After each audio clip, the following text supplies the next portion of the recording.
Kita saksikan, para pengikut tarekat melaksanakan zikir nafi itsbat, la ilaha illallah, dengan cara duduk sambil menggelengkan kepala, ada pula yang melakukan zikir dengan cara berdiri sambil menggelengkan kepala dan menggerakkan tubuh.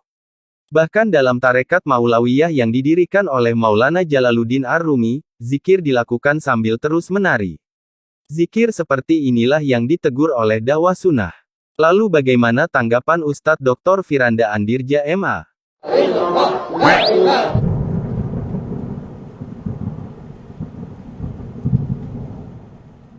Itu yang terjadi akhirnya bebas ya. Akhirnya mereka ini yang menyuruh kepada bid'ah-bid'ah ini tidak bisa mengingkari yang lainnya. Masing-masing berkreasi. Setiap datang ke toreko sufia tertentu dipuji-puji, itu bagus, semua bagus. Semuanya toreko. Sampai toreko Nur Muhammad lah, toreko inilah macam-macam. Tidak ada yang mengingkari. Justru datang kemudian dipuji. Saya kadang sedih melihat sebagian dai seperti itu. Itu jelas kemungkaran. Kenapa Anda datang kemudian memuji? Anda mengingkari. Anda akan ditanya oleh Allah pada hari kiamat kelak. Saudara-saudara Anda di atas kebatilan tidak Anda tegur. Anda malah mendukung, malah muji-muji. Makanya saya tidak lihat, ikhwan, mohon maaf, saya tidak melihat maksudnya dakwah yang benar-benar berusaha memurnikan kemudian menegur ini salah, itu salah, kecuali dakwah sunnah. Yang lain dibiarin, mau zikir, mau kayak apa, mau joget-joget, mau loncat-loncat, enggak ada yang tegur. Mau solawat sambil joget-joget, mau salawat sambil dangdutan, enggak ada yang tegur. Yang tegur cuma ahlus sunnah.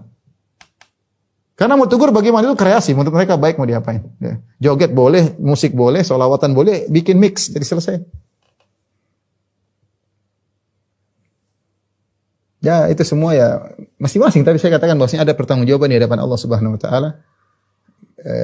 Di mana kita berusaha memperjuangkan kemurnian dakwah Nabi Muhammad SAW dan para sahabat. Ketika kita buka pintu bid'ah ini, nambah kurangnya orang-orang sebebas-bebasnya berkreasi. Ketika kita punya ide agar Islam ini lebih murni, kita ingin orang berdalil Al-Quran dan Sunnah, kata mereka itu enggak benar, enggak boleh. Ya gimana? Kalau semua orang punya kreasi, saya anggap saya punya kreasi baru. Kreasi baru saya adalah, taruhlah dianggap baru, saya ingin orang beribadah di atas Al-Quran dan Sunnah. Mereka tidak setuju. Jangan diikat dengan Al-Quran dan Sunnah. Kita ingin bebas ya, repot. Sampai banyak perkara-perkara yang di zaman Nabi tidak ada, sekarang dianggap wajib. Subhanallah. Di zaman Nabi enggak ada loh. Tidak pernah dikerjakan oleh satu seorang sahabat pun enggak ada. Zaman sekarang dianggap wajib. Kalau perkara dunia bebas. Antum a'lamu bi umuri dunyakum, kata Nabi, kalian lebih tahu perkara dunia. Silakan berkreasi. Kita justru perkara dunia ingin kreasi yang bermanfaat bagi kaum muslimin, bagi bangsa dan negara, bagi masyarakat dunia secara umum.